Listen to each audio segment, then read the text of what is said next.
Military faces recruitment crisis thanks to unpatriotic Gen Z and obesity and therapy ban. Oh, there's just so much to unpack, even in just the headline. Unpatriotic Gen Z. Do you specifically mean white men? Why would they, or men in general nowadays? Yeah, they're moving to all men. Why would anybody be patriotic towards a country that hates them? Everywhere I look, I see just pure hatred towards me and people like me. You expect me to put my life on the line for that? Hell no. Previous generations, they were able to be patriotic because they at least maintained an illusion of respecting them. We don't even get that now. No, man. How about the people that hate us? How about they enlist and fight? I'm not gonna. And the obesity and therapy bans, what are you saying? Are you saying you can only meet your recruitment goals if you have zero standards? Then can you carry a gun and point it? You're in. So much of the military will fall short of recruitment goals as much as 25% this year, caused by a combination of obesity and falling patriotism in Gen Z, and by restrictions on recruits having had therapy. The Army, Navy, Air Force, and Coast Guard are all expected to fall short of their recruitment goals this year, they told the Post. My generation is a real challenge. 25-year-old Marine Second Lieutenant Matthew Weiss told the Post something has to change. Yeah, maybe if you'd stop hating the very people you want to throw their lives away for your country. A spokesman for the Air Force said they will likely miss their total goal of 26,877 new recruits by 10%. The Coast Guard said they'll likely only fill 75% of the number of full-time non-commissioned recruits they need. And as of April, the Navy, which has over 300,000 active duty personnel, was behind by 6,000 new recruits this year. The Army by 10,000 of their 65,000 goal. Oh my God. The Marine Corps is on track to fill its ranks this year, but said that just 23% of their recruitable population meet their medical, moral, and mental standards of service.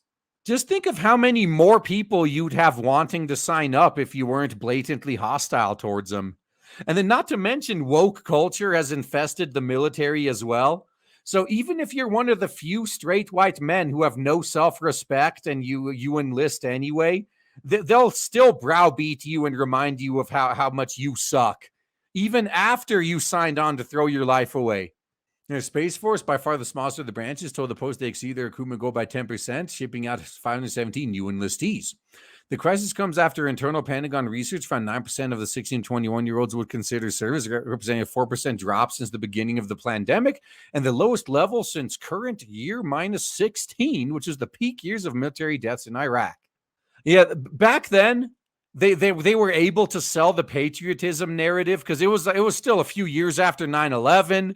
A lot of people felt personally attacked by that. They wanted to get revenge.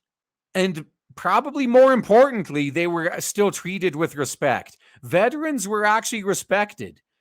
People who you expected to enlist in the military were respected because you knew if you want them to sign up to throw their life away for you, you have to at least pretend to treat them right. That second part isn't being done anymore. Yeah, and then let's not forget, 2 decades of war in the Middle East for what? Yeah. The Afghanistan withdrawal had a massive effect as well. Jamil Armstrong, a 20-year-old Navy Information System Technician, 3rd class, currently deployed in Bahrain, says many of his generation are too apathetic to enlist. It's not so much that they're apathetic, it's that a lot of them realize that their own people and their own government hate them more than the people they're sent to fight against.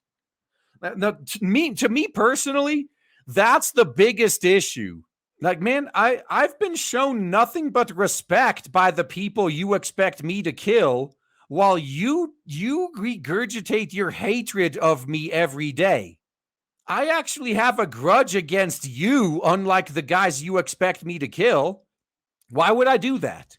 I just don't think it's appealing to the average modern teenager. Armstrong, who says he enlisted at age 18 to serve his country, told the Post, there's a lot of apathy. We're so divided right now, and so a lot of young people think, why would I want to defend a government that doesn't appreciate me or is so divided? Yeah, you're exactly right. Why would I fight for a government that fucking hates me? And Willie Reed, a Navy petty officer, third class, serving a USS John R. Stennis aircraft carrier, thinks Gen Z lacks the kind of formative life events that inspired prior generations to serve. I don't think they do. It's that they also have a society that blatantly fucking hates them. And I don't think it's that they have no love for their country, but I just don't see it being a driving force for them to want to join. Now, part of me thinks that if you can barely remember things like the 9/11 attack, you won't have the same kind of motivation to serve that my generation did. Yeah, that's just what I predicted. It was about 9/11. Yeah, there's military age kids out there now that weren't alive for 9/11. It's just it's history to them.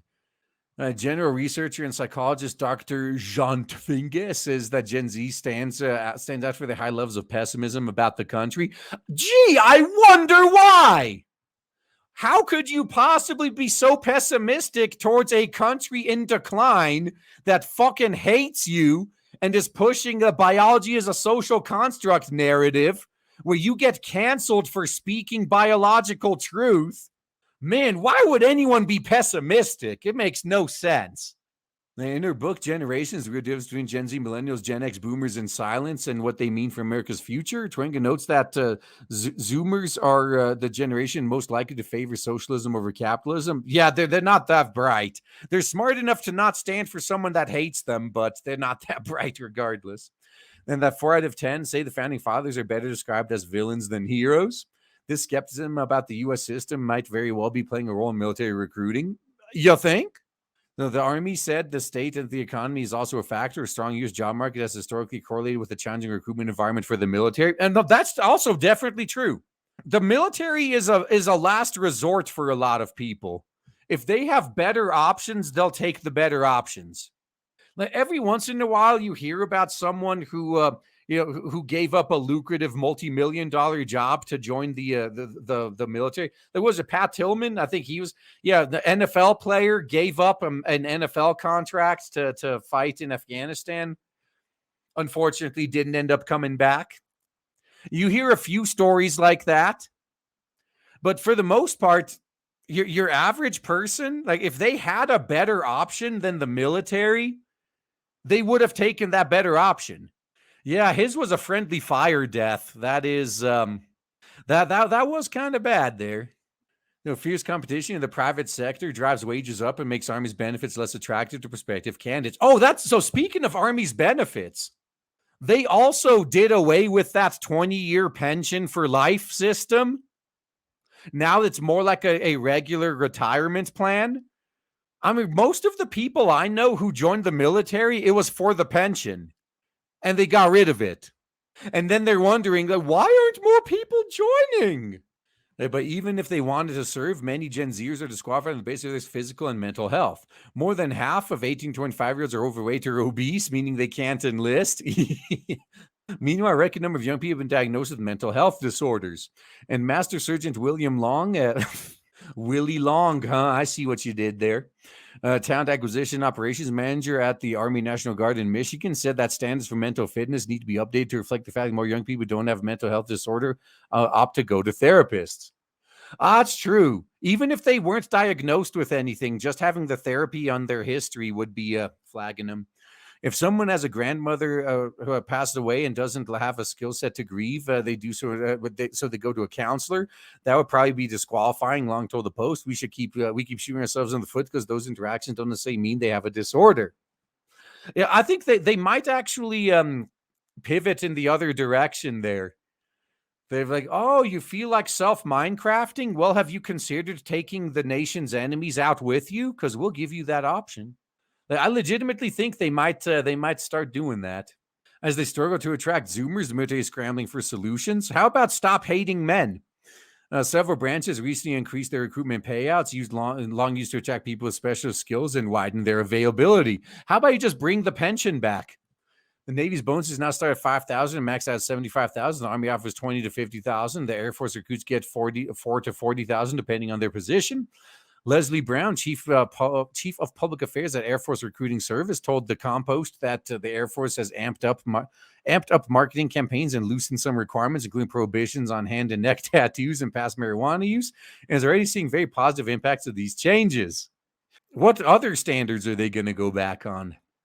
The Navy also has made efforts to expand eligibility to those who have previously fallen short of the standards. Future sailor preparatory courses unveiled earlier this year helps those with as much as 6% excess body fat to reach eligibility requirements, as projected to add 338 new recruits this year. Another pilot program onboards recruits whose standardized testing scores would previously have been disqualifying. Oh, you don't need high school. A spokesperson for the Army said a future soldier preparatory course which similarly helps prospective recruits overcome academic and physical fitness barriers has enrolled 8,800 potential soldiers and boasts 95% graduation rate. Meanwhile, the Coast Guard has opened 6 recruiting offices this year and plans to add 10 more next year, according to commanding officer. I mean, in the Coast Guard, you pretty much spend most of your time busting drug traffickers, right? As the smallest of the military branches, the Coast Guard's largest struggle continues to be a lack of awareness of the service's mission and impact. Matthew Weiss, a Gen Z second lieutenant in the Marine Corps currently deployed in Australia, thinks there's still more to be done. Wait, Australia?